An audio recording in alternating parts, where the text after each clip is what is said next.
question. The question says, in each of the following statements, a statement of assertion A is given by corresponding statement of reason R. Of the statements, mark the correct answer as option A, if both A and R are true and R is the correct explanation of A. Option B, if both A and R are true but R is not the correct explanation of A. Option C, if A is true but R is false. Option D, if A is false but R is true. Assertion A, blood oxygen does not have significant effect on the respiratory center of brain. Reason R, increased partial pressure of carbon dioxide and H+ levels detected by chemoreceptors activate the respiratory centers to mediate the necessary adjustments. तो इस question में हमें दो statements दिए हैं, one is assertion, other is reason. Assertion में कहा है कि जो ब्लड ऑक्सीजन है उसका रेस्पिरेटरी सेंटर के ऊपर कोई इफेक्ट नहीं होता.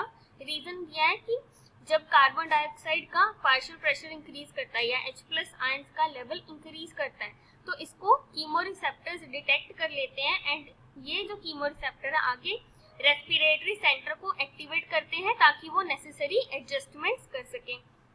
तो सबसे पहले हम देखेंगे इस क्वेश्चन के अंदर कि दोनों स्टेटमेंट्स में से कौन सा करेक्ट है कौन सा इनकरेक्ट है एंड अगर दोनों करेक्ट हैं तो क्या रीजन करेक्टली एक्सप्लेन कर रहा है असर्शन को या नहीं. तो सबसे पहले हम इस क्वेश्चन का की कॉन्सेप्ट लिख लेते हैं. So the key concept of the question is regulation of respiration, क्योंकि इस क्वेश्चन के अंदर हम रेस्पिरेशन के रेगुलेशन की बात करेंगे कि कैसे रेगुलेशन होता है रेस्पिरेशन का. तो बेसिकली ये दो तरीकों से होता है. हमारे पास दो सेंटर्स होते हैं रेस्पिरेशन को रेगुलेट करने के लिए. एक होता है रेस्पिरेटरी रिदम सेंटर एंड दूसरा होता है न्यूमोटैक्सिक सेंटर. जो रेस्पिरेटरी रिदम सेंटर है ये मेडुला रीजन के अंदर प्रेजेंट होता है, medulla reason of the brain. And pneumotaxic centre जो है ये पोन्स रीजन ऑफ ब्रेन के अंदर होता है. जो रेस्पिरेटरी रिदम सेंटर होता है ये मेन सेंटर है जो रेस्पिरेशन को रेगुलेट करता है. अगर हम न्यूमोटैक्सिक सेंटर की बात करें तो ये सिर्फ रेस्पिरेटरी रिदम सेंटर के फंक्शंस को मॉडरेट करता है. अब एक सेंटर होता है कीमो सेंसिटिव सेंटर, जिसे कीमो सेंसिटिव एरिया बोलते हैं. So basically chemo sensitive area जो है ये सेंसिटिव होता है carbon dioxide and H+ ions की कंसंट्रेशन को. तो क्या होता है कि कीमो सेंसिटिव एरिया होता है ये क्या करता है, जब भी कार्बन डाइऑक्साइड या H+ आयंस का लेवल इंक्रीज हो जाता है तो ये कीमो सेंसिटिव एरिया ये एक्टिवेट हो जाता है और ये क्या करेगा, ये आगे रिदम सेंटर को एक्टिवेट करेगा. बेसिकली रेस्पिरेटरी रिदम सेंटर को ये एक्टिवेट करता है and further respiratory rhythm centre क्या करेगा, ये carbon dioxide and H+ ions के लेवल को कम करना शुरू करेगा, क्योंकि इनका अमाउंट जब इंक्रीज हो जाए तो उसको कम कौन करेगा, रिदम सेंटर करेगा और उसका ये कीमो सेंसिटिव एरिया जो है ये सिग्नल देगा. तो इसलिए कार्बन डाइऑक्साइड जो है इसका अमाउंट अगर इंक्रीज होगा तो बॉडी के अंदर इसका अमाउंट कम करने के लिए नेसेसरी एडजस्टमेंट्स हैं.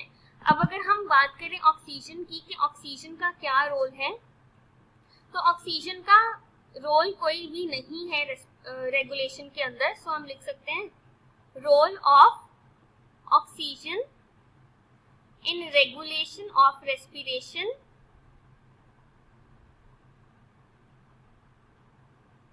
Is insignificant. ऑक्सीजन का कोई भी रोल नहीं होता है रेगुलेशन के अंदर, रेस्पिरेशन के रेगुलेशन के अंदर. सो हमारा असर्शन जो स्टेटमेंट है ये करेक्ट है कि ब्लड ऑक्सीजन जो है it does not have significant effect on the respiratory centre of brain. So this is correct statement.